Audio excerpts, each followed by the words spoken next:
Welcome, everyone. We're going to get started here in just 1 second, but we're going to tease you all with a little quiz here, test your knowledge. So feel free to take the quiz while we wait for people to trickle on in here.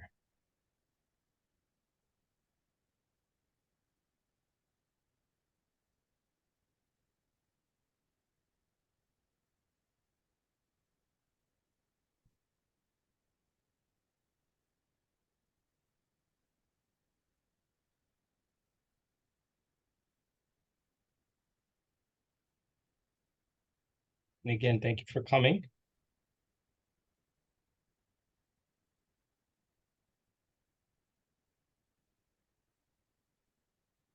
There are no right or wrong answers in our quiz. Well, they are, but we won't find them out until the end.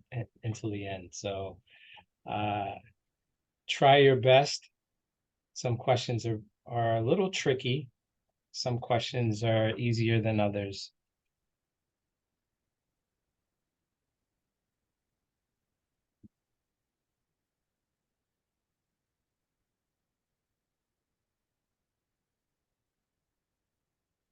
Welcome to all of you who are hopping on. We have a little quiz here to test your sales prospecting knowledge before we get started. Feel free to take the quiz. We'll share the answers a little bit later, but for right now, feel free to take the quiz. I hope it's not too challenging, but many of these answers we'll go over during the course of our session.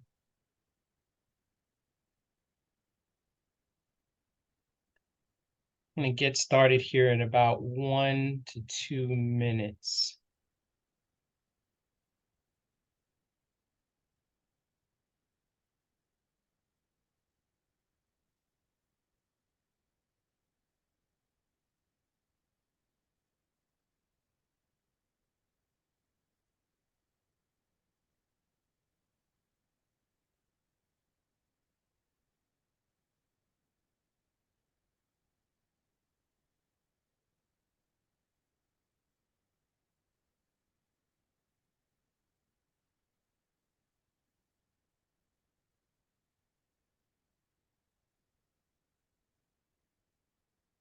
All right. Well, thank you so much for joining us. I am going to end our poll in 10 seconds.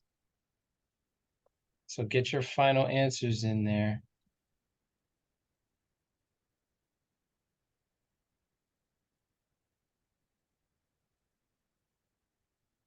Right. We'll see how the answers play out a little bit later. Thank you so much for joining us. My name is Juan Perez. I am the Chief Executive Officer of Hybrid Media. Today, we're going to be talking about sales prospecting, right? And maximizing sales opportunity and the art, because I do consider it the art of prospecting, sales prospecting, and not only sales prospecting, but prospecting at scale.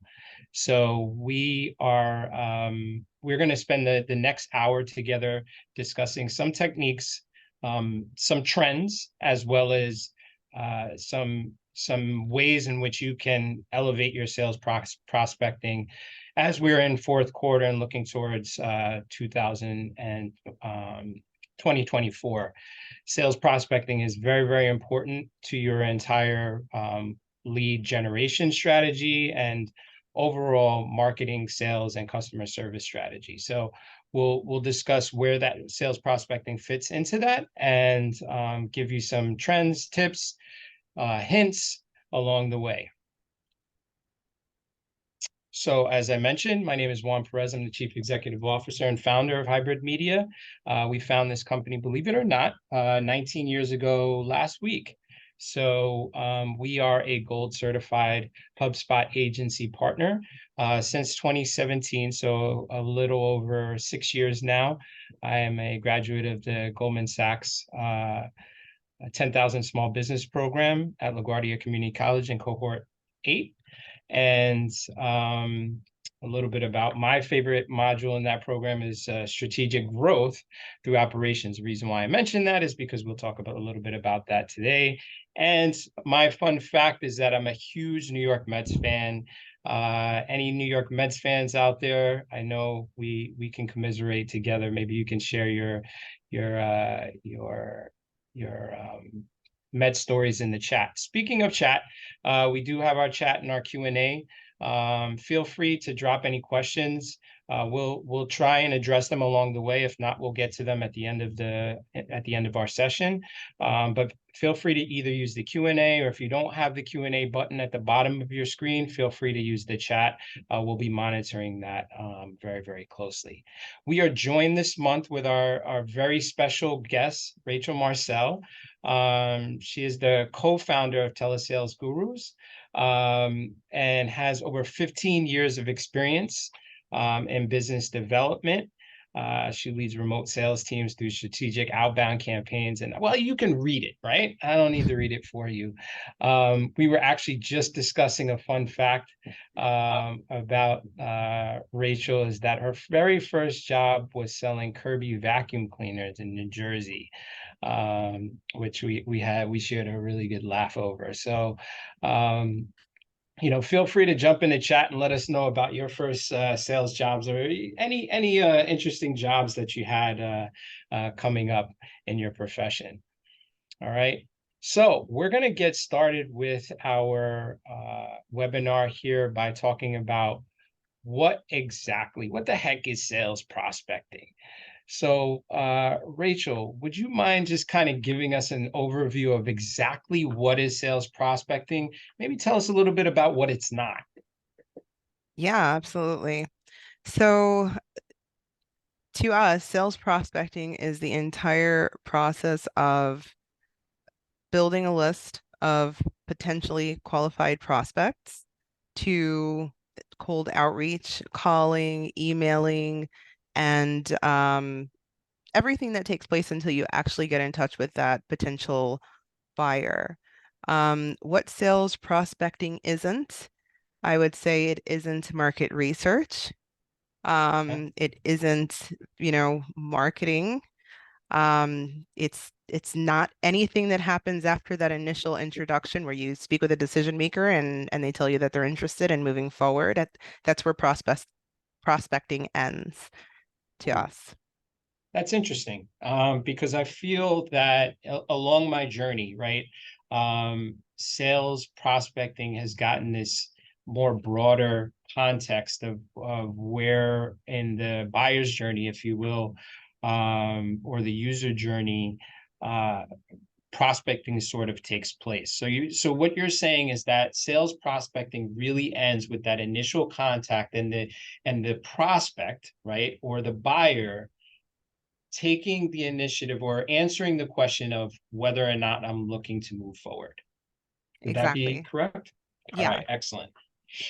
So if I'm not mistaken, I would, and this is something that I've always held firm, is that sales prospecting has nothing to do with sales. It has more to do with marketing. And we'll talk a little bit about that along the way. But when we think about what a buyer's journey is, right? We start with your marketing process and the marketing hands-off. You hear this term a lot, hands-off, just like you would do in football, right? Or maybe even track, to your sales team, who then takes that lead or that sales prospect and closes that lead, and then ultimately hands it off to your customer success or your customer service team that will actually handle that now buyer who's actually made that purchase, and onboarding them on their new product or service that they've purchased. So Awesome. we've identified 3 stages of prospecting. Our first stage is identification. Second stage is engagement or qualification, excuse me. And our third stage is engagement. So these 3 stages really are critical. Now you're going to hear a lot about, what are the stages of prospecting. You may even hear people say that qualification happens after the prospecting stage. But qualification, if I'm not mistaken, Rachel, happens throughout the sales process, throughout the buyer's journey. So can you talk a little bit about what each one of these stages actually are? Yeah, definitely. And I also wanted to clarify a point on my answer about what sales prospecting is versus isn't. I said that it's not marketing, but it is part of the marketing process one. When you said that, you're correct. When I said it's not marketing, I mean it isn't advertising. So, to a sales team, marketing means putting ads out there and things like that. Um, Nevertheless, we do agree that prospecting is that initial like generating interest stage, right? So if we start at identification, we have a product or a service. And in order for us to be able to ultimately sell the product or service, we need to figure out who is really interested in buying that product or service. In other words, who is it actually going to serve? So we need to make sure that we have the right ideal client profile in place. Sometimes there's more than one for one business. It can vary. And how do we do that? Well, we look at people that could potentially be qualified, right, to buy the service, meaning they do have the budget, they have the need, they're a decision maker. These are the things that we look at to identify whether or not we should put a prospect on our list. Um, and again, it's an initial stage of qualification because we don't really know if they're qualified until we talk to them. This part of qualification is us just, it's a guesstimate, right? Is this somebody that could be a potential for us? So after identifying and then qualifying who goes on our list, the next phase that we're going into, um, sorry, I need the yeah, there we go. I needed to see the last bullet point is engagement. And for a salesperson, this is like the really intense part of prospecting, right? Because we've done the administrative work already. But now we need to actually get that potential buyer or who we think is a potential qualified buyer into a conversation with us to determine if there is really, in fact, any possibility that we'll be working together or that they'll be interested in buying our product or service. That's interesting. So you feel as a sales professional, the biggest level of stress is actually the engagement stage. Oh, yeah, because this is where we're making a lot of phone calls, sending a lot of emails. We're, trying to engage on social media. We're putting out smoke signals until our potential buyer is like, okay, what can I help you with? And then we're like, no, we Okay. actually want to help you. Let's talk about it. But it does take a lot Okay. of work to get to that point. Okay. So if you allow me to disagree with you, if you will, for a moment, Of course. I personally feel that the identification stages gives me the most, stress and agita, because to be honest with you, I feel like if you do not select the right buyer, then none of this actually makes sense, right? So You're right. everything stems from your what I would call a buyer persona, or you hear some people talk about target market or ICP. So let's just dive a little bit deeper into what the difference is between those three things. So for ages, we've heard about what a target market is. And if Kamar, if you mind jumping up to the identification stage, so we start there, right? Um, Identifying who our buyer is, right? For many of us, we either do B2B, business to business, or B2C, business to consumer sales. And for most of, especially for B2B sellers, right, we're not just selling one individual. We're actually selling multiple individuals at an organization.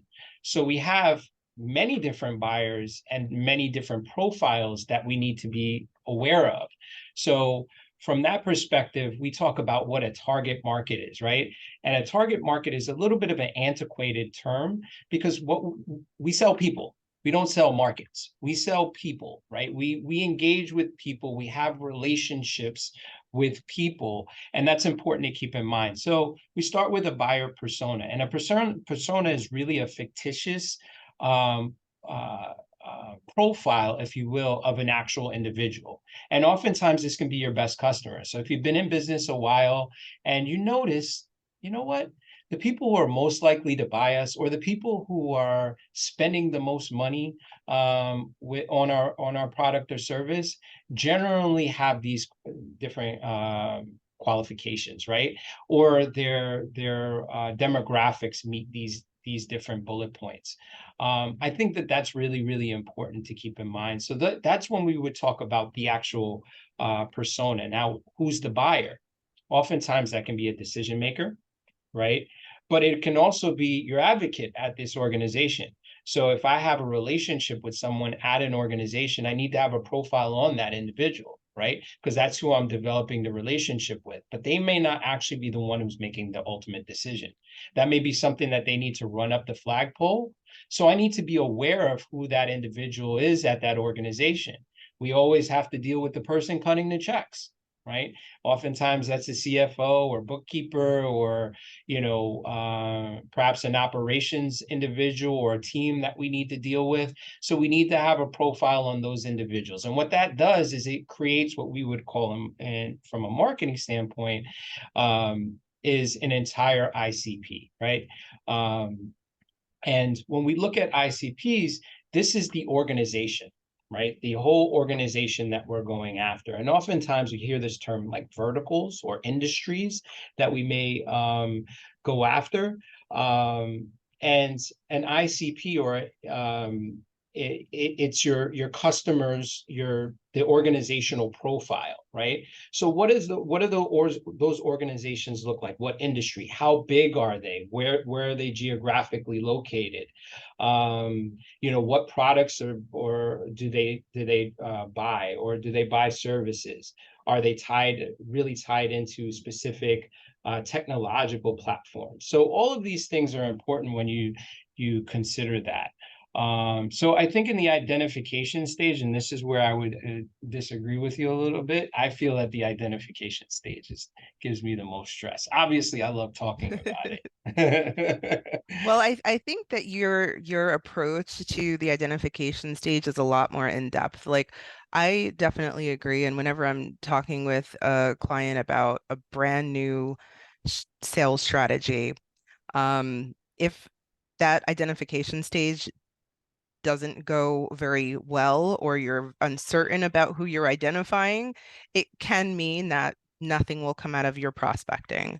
So to me, the identification is the foundation. But of course, being in sales, you start feeling that pressure mounting when you're making one, two, three, four, five phone calls, and you're still hearing radio silence, because eventually you do have to get in touch with the person that you've identified. However, um, the way that we market our service, Juan, and the way that we, talk to people who are trying to put together their strategy is, if you don't know who your ICP is, just know that this is like an experiment. We have no idea what's going to happen next. So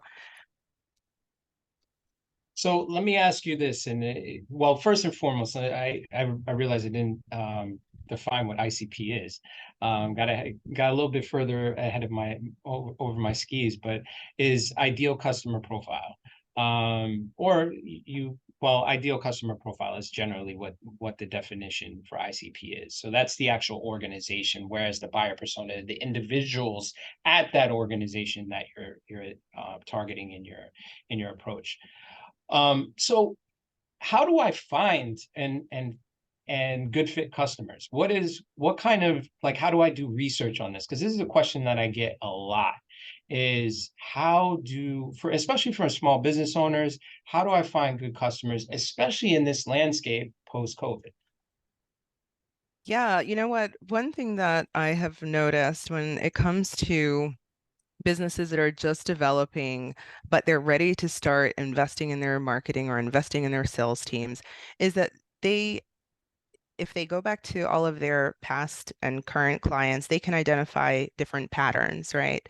They can notice, okay, I'm selling to people that are in such and such geography. Here are the demographics. This is the size of their business. Um, you know, this is how many employees they have. So there are some statistics that a business that's just starting with their sales and marketing can look at. We also call these data points, and they can identify patterns within those data points to help them determine, okay, this is actually the vertical I should be calling into, or this is the buyer potentially for my service. That's more of you know, a data-driven approach, a more educated approach. Whereas when companies or, entrepreneurs are getting into a situation where they haven't ever sold their service before, I think at that point they need to look at other people in the market that are selling similar products and services, and they can formulate an ICP or a buyer persona based on what other companies have been doing and what they're looking to duplicate, or what they're looking to recreate within their own business, if that makes sense. That What are does your make thoughts? sense. Yeah, I wonder, because I hear this a lot, right? A lot of, especially for small business owners, they want to differentiate themselves, right? Which every business wants to do. But how important is competitor research, like doing research on your competition, when developing an ICP, or should I stay completely away from that? I think that competitor research is important, not only when you're developing the ICP, but also like on an ongoing basis as you continue to develop your marketing and sales strategy. Um, but I think it's important to distinguish the difference between collecting information from the marketplace versus comparing yourself to your competitors. When you Mm, look at what your competitors are doing, you just want to see, is there actually a demand for what I want to sell? Competitors can tell you that. If you have a lot of competitors, it's sometimes a good sign, right? Because you're like, okay, people are buying what I'm potentially going to offer. And then just understanding what the pricing is, who, again, can afford the service, where they're marketing and how. So to me, studying a competitor is important for those reasons, but you should never let it sidetrack you from your own individual business goals. And if anything, you should come out of that research with some sort of better identity for yourself rather than to emulate them, or just do exactly the same thing that they're doing. interesting, interesting. So I never thought about it that way, but there are two schools of thought, as it relates to competitor research. A lot of it depends on how competitive your industry is. Obviously, understanding what your numbers are relative to what their numbers are important for like things like market share, but especially when you're starting out and looking for and prospecting, which is what we're talking about, right? You're looking in perhaps a new demographic. You've saturated this current county or this current city, and you want to look at a different geographic area. Maybe you look at the competitors in that market that sell similar or the same services that you do, to find out, what is their average cost per ticket. If you're B2C, or how many, what percentage of the market share do they currently own. That'll help you to also identify who are they going after and what is left over for me. Is there anything left over for me? If there's no viable market available, you really have to reconsider, or think twice before entering that marketplace, especially post COVID. I think it's important that we make very smart decisions as it relates to expanding our marketplace, or even jumping into business as a whole. And that all starts with this identification stage in the sales prospecting. There are three stages of sales prospecting. Agreed. Yeah, definitely. All right. So once we've identified who's a potential, what comes next? This qualification, I hear this a lot, right? And for me, for me, I think that this is one of the areas that small business owners in particular get wrong all the time. They think, how many times does somebody come to you and say, who's your buyer persona, who's your target market? Well, everyone can buy, what I have to No. sell, right? Um, First and foremost, not everybody's qualified to buy what, they don't either have the budget, it's not the right time. But what would you say are some key things that perhaps the folks that are on this call should think about when qualifying? Yeah, so as you are building out that ideal client profile, I think it's important to understand that not only are you looking to build a list based on that profile, but you're also looking to see, well, who is actually qualified to go on my list. And, I like to keep it really simple by considering those specific data points that I mentioned earlier as the first level of qualification when building a list. So, what size is the company? What's their revenue? Or, if they don't have revenue yet, what round of funding are they in, and how much funding have they raised thus far? Um, where are they located? And then if you want to go a little bit deeper, sometimes you have to look at the companies that you're looking to sell into and say, do they actually need my service? How do they operate? How do I deduce what their operations might be like just based on what's on their website or on their social media? Those are the types of qualification Interesting. skills that develop as you're like more advanced in your sales career. But just at a very basic level, those data points as far as the company size, the revenue, their capacity, can they buy my service, right? And also, would they be interested based on their business goals? Okay. And do you feel that, because I hear this sometimes, that depending on time of year, there's sales cycles. So, like for instance, if a business has a really short sales cycle or a really long sales cycle, does that make them qualified or disqualified for your business? I think it depends on what your business objectives are. Usually if you're in the B2B world, you have to be prepared for long sales cycles, right? Because you're typically talking about higher um, average tickets, or, usually the investment's higher for the buyers, and that usually means that more people are going to be involved in the buying process, and also they need to vet you and your service or your products very well before they are willing to invest in them. If you are in a B2B environment, um, of course, you want to go after the sale, and you want to go after the low-hanging fruit, like what can I close easiest, just because it's going to bring revenue to your business.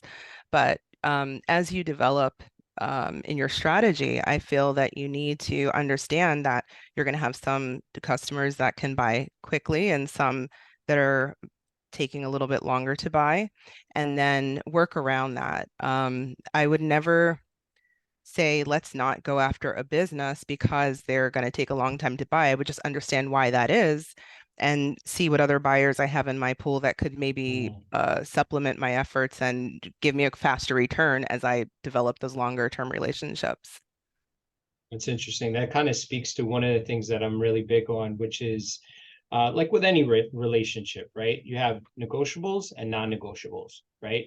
And Mhm. developing a list of those things that if a business does not fit A, B, and C, forget about it. Not even investing any more time in looking at this business any further, right? But there are some things, as you just mentioned, maybe the sales cycle is a little bit longer than I would like. Maybe I don't prioritize this business, but I look at this business a little bit as maybe a secondary option as far as priority is concerned. So when you talk about, you spoke a little bit about list building. How do I develop my first list, of prospects, and what information should I have on that prospect before I start to do what is our third stage, which is engagement? Yeah, so there are lots of ways that you can go about building a list. But if you're going to do it yourself, it's important to have some tools. When companies are kind of new to business development, I don't suggest buying a lot of expensive tools or anything where there's like a long-term contract or commitment. Tools like, I'll give you an example, and I'm not endorsing them in any way, and I'm not an affiliate of theirs, but like Apollo. I think Apollo is a really good company to work with as you're just building your sales and marketing strategy because they offer like a short-term month-to-month subscription option. The cost is relatively low and the value is there, right? They have a lot of verified emails, phone numbers, etc. But there are other ways too. You can go to a list building company where you have people that are actually looking at your ideal client profile or your buyer persona parameters, and they'll go on LinkedIn, they'll go on, other social media channels. They may use Google Maps and just build out lists manually based on what they're finding. Then there are database vendors, which, unlike you purchasing a database subscription like Apollo or hiring a person that may already have a database or have their own methodology to build a list, you can go to a database vendor and say, you know what, I need X amount of leads, give them the parameters. There's no manual searching in this case. They're just going to give you a list of companies based on SIC and NACIS codes and the geography and other parameters that you provide. Those are very low cost leads, but they may not be as high quality. The other thing that I feel people should know about when they're building lists is Boolean search. Boolean search is just the methodology that you use to command a search engine. And if you look it up, what you're doing when you're using Boolean, say you're on Google as an example, you're saying, okay, I want a company that's located in Wisconsin that sells cheese, and they, you know, need to have the word uh, yellow in their name, right? Because that's somehow related to your ICP. So those are the like how-tos for list building that we always promote and that we always use. Oh What man, about you? you just said a lot. You I didn't know. you see me lean in here. If you're like me out there, I was I'm just sorry. soaking all of this up. Never be apologetic about sharing tools. It's all about value. We want to be able to provide as much value to the folks that took, very valuable time out and resources to join us here today. So I dropped in the chat a link to Apollo IO. That's the actual website, just in case you're looking for it. You can also Google it, which was the tool that Rachel had mentioned. You talked about Boolean searches. You talked about SIC and NIAX codes. Can you just give us, Yes. because I know that flew over a couple of people's heads. Do you mind just kind of giving us a quick, rundown on what that is?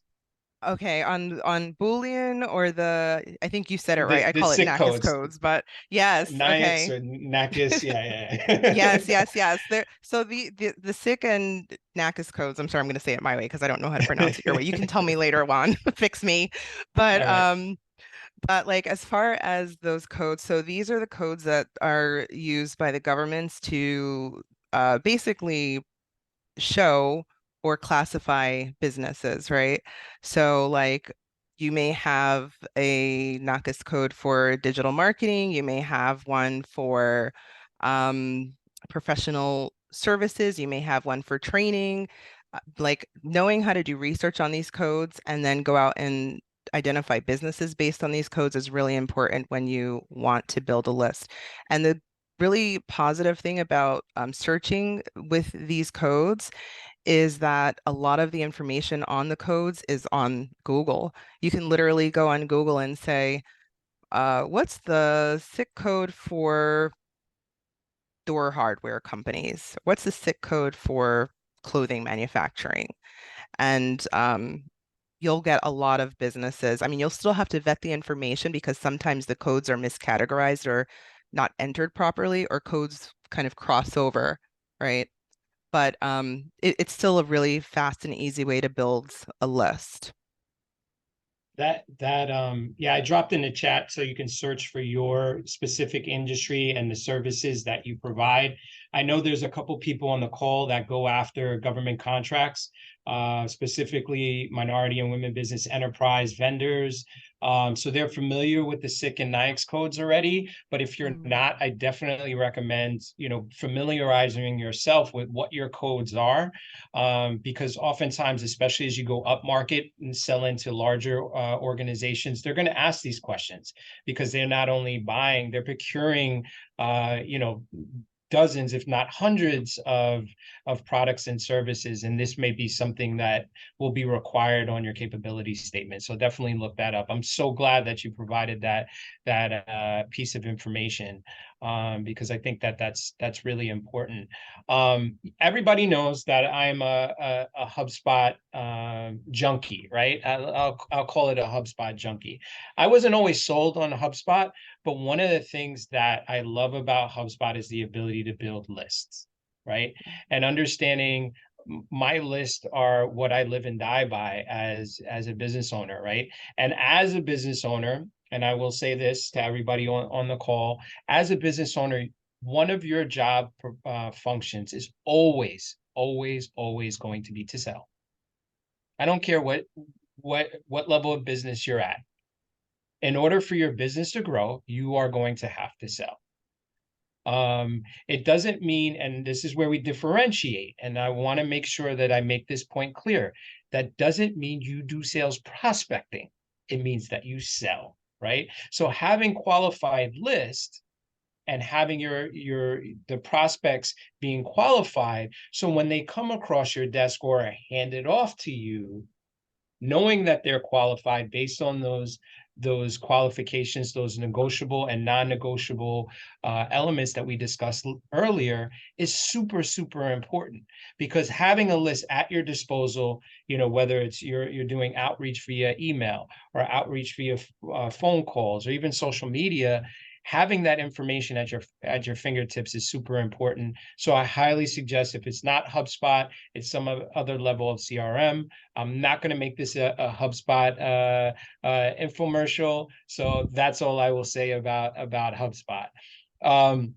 What would you say for a list to be a good list? Is there like a certain percentage that we should look for in order for a list to be a good one, or should we dump it out and go back to the well? Yeah, so 80% accuracy is what I always look Wow, for when it comes to building a list. If 80% of the leads that were sourced or provided to me are accurate, I'm satisfied. It's kind of hard to get past that. And 80% is also where you can actually dial out on the list or email out on the list, and you're going to get some decent results from it. excellent. So let's jump into it. I mean, most business owners get some form of, I'll call it spam, right? Mhm. People reaching out trying to sell you lists. So what is your thought on, because I've been so tempted, but should I be investing in perhaps some of these folks that are saying that they can provide me with lists? Well, it depends, Okay. because I mean, it's like something that you brought up on is that a business owner always needs to sell, but it doesn't necessarily mean that you should be prospecting. However, if you outsource that to a company, for example, that messages you and says, "Yeah, I can provide you a list," and they really don't understand your business or the buyers that you're looking to sell to, then the list probably isn't going to be that good. Data has to be pulled with knowledge that includes the data points and the parameters that we've been speaking about.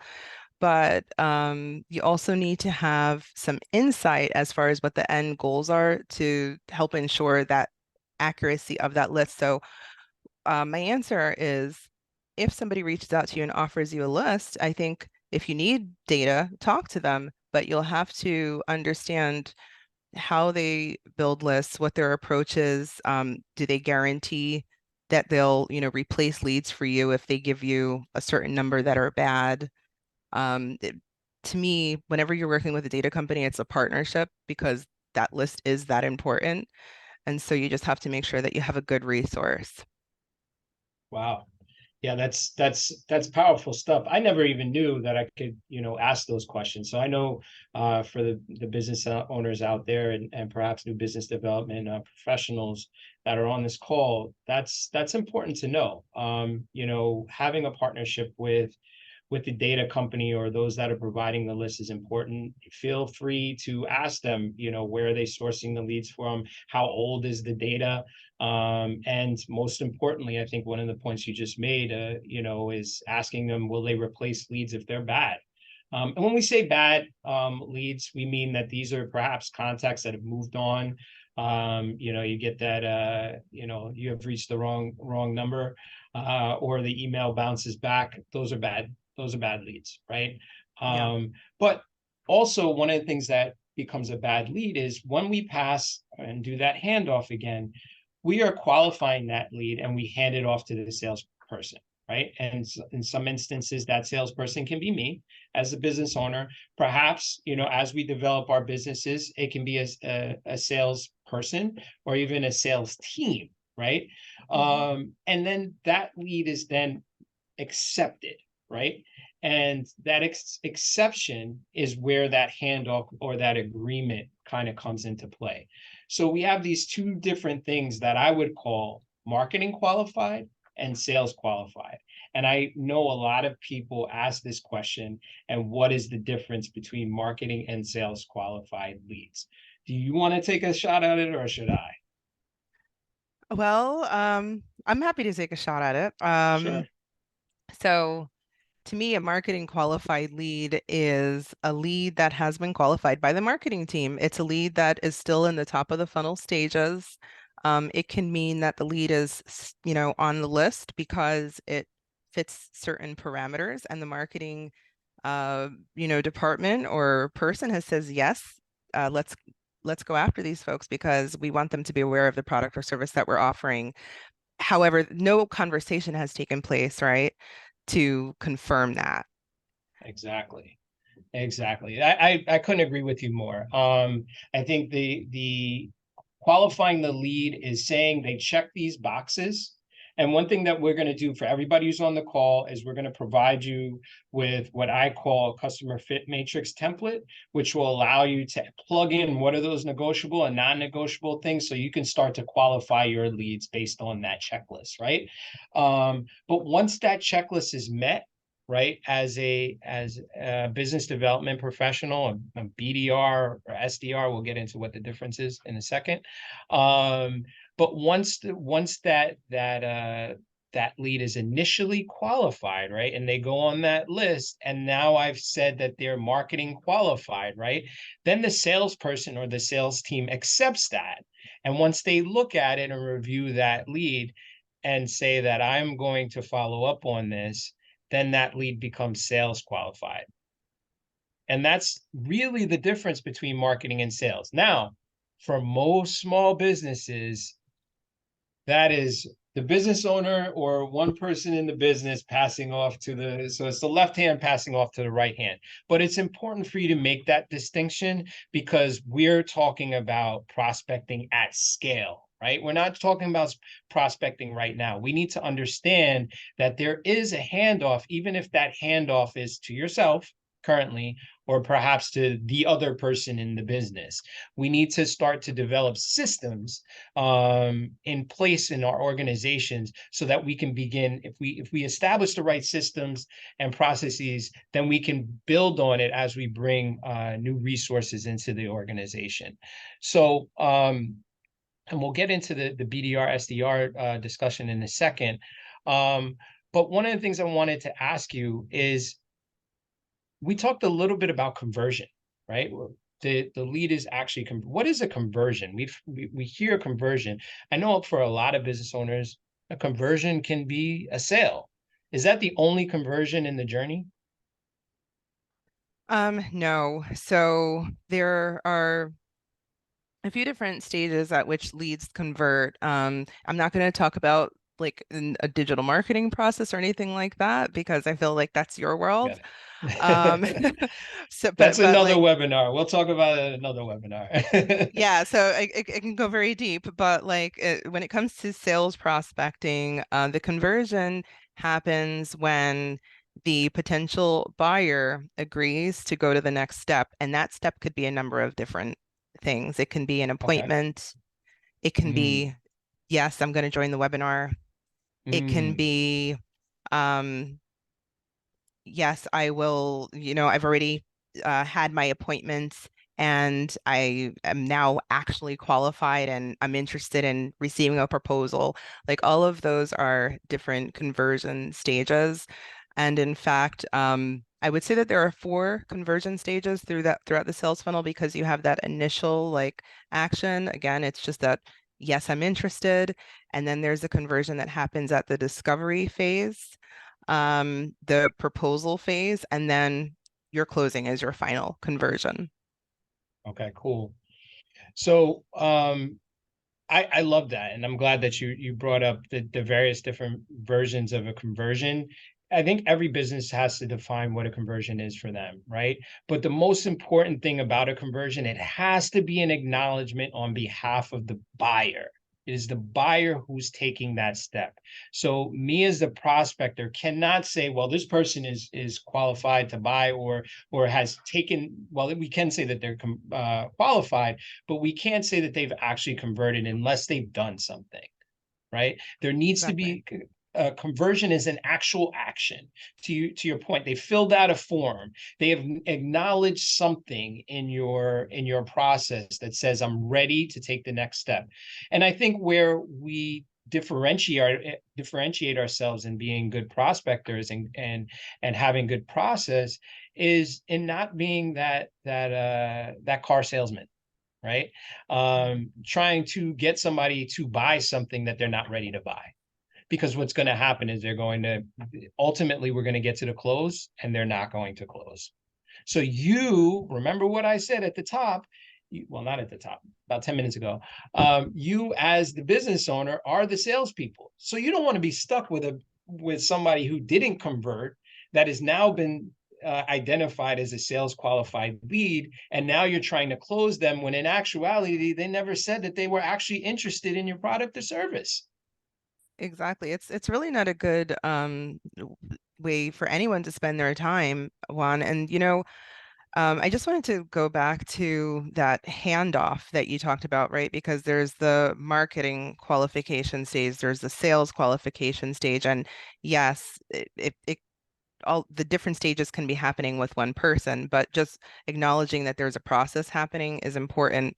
I really believe that the best way to qualify leads throughout the various stages is either to have a very close-knit sales and marketing team so that everybody is on the same page. And, when, for example, sales gets a lead from marketing, they're like, yes, marketing gets me. This is absolutely what I was looking for.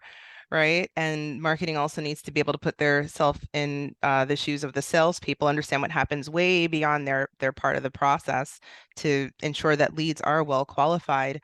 Another trend that, I believe we're going to see happening more and more in the near future is like a one-stop solution, meaning the salesperson understands how to qualify at the marketing stage and they're part of that. And then, they take that qualification knowledge all the way through. I believe that that's really the only way to ensure that you do have a smooth sales process and that you're not wasting your time with unqualified leads, is just getting everybody that needs to be involved, well educated, or again, if it's that one person, having that one person understand the different stages. All right.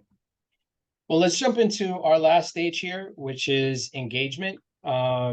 And one of the things I wanted to ask you is how do we engage? Should I use email? Should I use the phone? Should I use social media and DM people? What is the best channel for reaching out and engaging in the prospecting phase, right? The sales prospecting phase, not the actual sales closing phase. So the best way to engage your potential buyer during the prospecting phase is by using the method that the buyer wants. I love Um, it. are I you love it. calling somebody that doesn't like getting cold calls? They're not going to answer you. I love it. Or, Do you know somebody that loves to answer their text messages? Text them. And actually, there are a lot of trends in industries and among profiles of people, like technical people, for example, sometimes IT people. I don't mean to offend anybody, but sometimes IT people are like, they like to get emails and electronic communications, maybe not the phone as much. Or if you're calling an engineer, sometimes they may not be in a place where they can take a phone call. Those are when we get campaigns and I'm like, oh, we're calling on engineers, we're calling on IT people. I'm like, we're not going to just call them, right? We have to meet people where they want to be Where met. they are. I think that's how to engage them. Yeah. Excellent, excellent. All right, well, I want to make sure we leave time. Anybody has questions, feel free to drop them in the chat and or use the Q&A. I know we have one, we'll get to it in a second. One of the things I did want to ask you is specifically and I have this burning thought, right? And I know that this was sort of a promise of, so I want to make sure that we deliver on this promise of discussing what a BDR and a SDR is. Can you kind of give Um, us what the difference is between those two? yeah, so they could be the same thing. Those two titles are a naming convention. Sales development representative is what SDR stands for. Business development representative is what BDR stands for. And it depends on the company because some companies will, for example, say that an SDR and a BDR are the same, meaning an SDR typically is what we used to call an appointment setter or a telemarketer, right? Like it's like a more sophisticated name, somebody that's just handling the top of the funnel of sales outreach. Mm, Um, yes. However, when a company decides, what title to apply to their sales team, they need to understand who they're attracting. And I think that's where you might find that there are BDRs that are really SDRs, but maybe the pay is a little bit different or the market is a little bit different, so they change the name. Now, when you go over to the BDR side, again, you may find that they are just handling the top of the funnel like the SDR. But depending on the organization, these people actually may be full cycle salespeople as well. They may not only be salespeople because business development, we know that it can be a certain percentage of sales and marketing. They may be involved in marketing as well. I just wouldn't take the title for gospel when I see it. I would really just try to understand how the company defines it and the different job descriptions that the company is putting underneath those titles. Mm. So we actually had a good question in the chat by Michelle. She says, I'm old school. Apparently younger generations consider it rude to just pick up the phone and call. Is this true? How old is old school? Because I feel I'm young and I love making phone calls and getting phone calls. Um, you know what? I think because of the way society has become so digitalized, right? There are a lot of people that prefer to not to interact over the phone. And again, it's a matter of knowing your audience.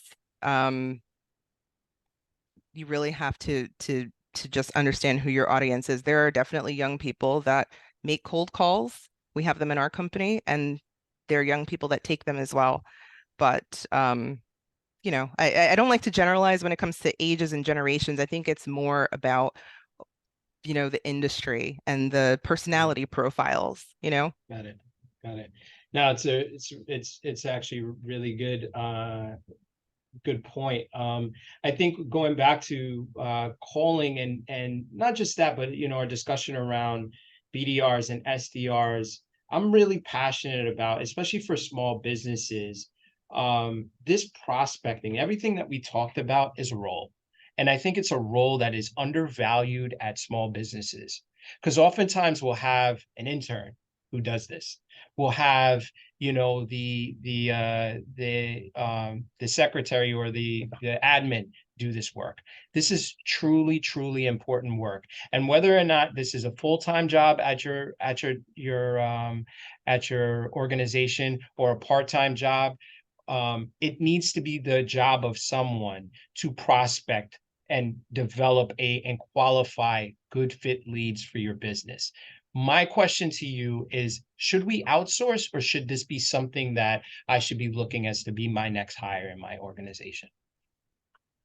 So depending on everything depends, right? Depending on the position of the company, they need to decide what is the best option for them. First, I'll talk about companies that should hire internally. If you have the budget to support a full-time employee, their benefits, taxes, so on and so forth. If you have somebody to manage that person, meaning train them, ensure that they have all the tools that they need, continuous monitoring, etc. It really could be to your benefit to hire somebody as a full-time employee. Mm, Um, if you don't have the resources that we just mentioned, then you may want to outsource this function. And outsourcing isn't necessarily always going to be cheaper financially. Sometimes it can be, but what it does do, if you have the right outsource partner, is it takes away all of the management that's required to help run a successful sales program.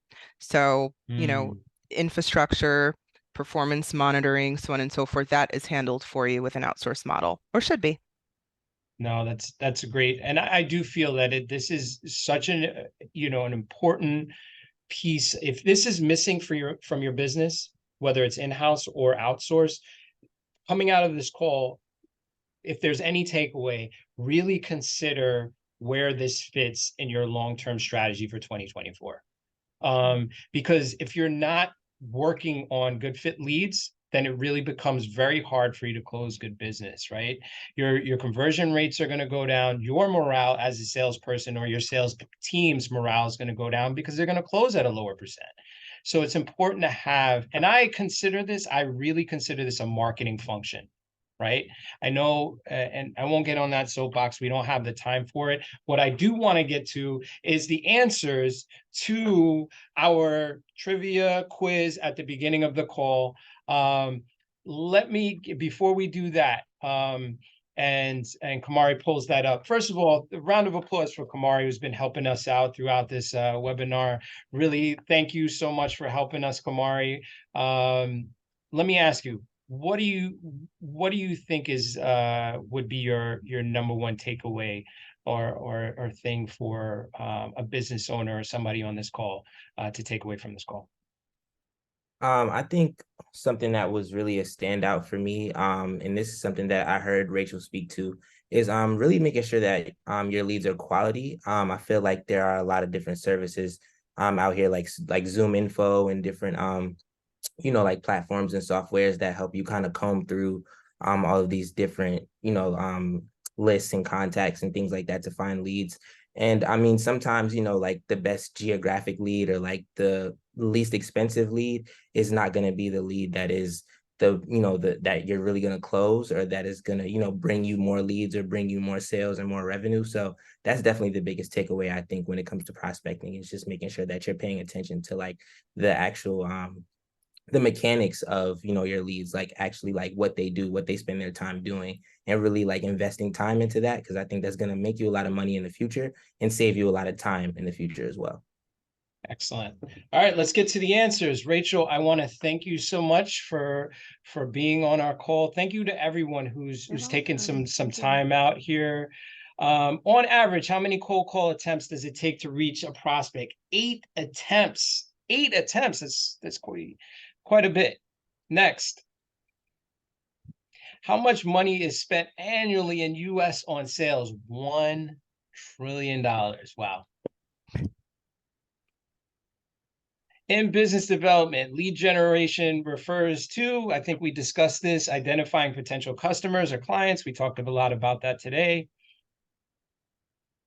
What purpose of conducting competitive analysis in business development? To understand the strengths and weaknesses of our competitors. We talked a little bit about that today. So we got through quite a bit. All right, next. How can a business development professional effectively build rapport with potential customers during a sales call? By asking open-ended questions and engaging in active listening. We didn't really get too much into that, but definitely want keep that in mind. What are the top two factors in whether a prospect connects with a sales rep? Need and want. All right, very important. It's not features and benefits, it's need and want. What percentage of business development professionals give up after one try? 44%. Come on, guys. Come on. Let's go. You gotta stick to itiveness. All right, next. What is the best hour of the day to make calls to prospects? I love this one. The 5 p.m. hour. Love that. Love that. Most people don't think about that. All right, next. I think that was it. That's our last. No. Top prospecting professionals spend how long researching every week? 6 hours. So you got to spend a lot of time researching. Thank you all for joining us. We know we're a few minutes over. We do these webinars monthly. We're going to be taking a break for the holidays, so we'll be back in January. Expect an email with us with the video of this call. Feel free to let us know your feedback. If you liked it, didn't like it, the didn't likes are important to us as well. We're trying to perfect this. And Rachel, thank you so much. Really, really appreciate you. Kamari, thank you, You're brother. welcome. Thank you to everyone who joined the call. Have a great day, everyone. Thanks, everybody. Thank you for having me, Juan. Thanks, Kamari, for having Absolutely. me as well. Bye.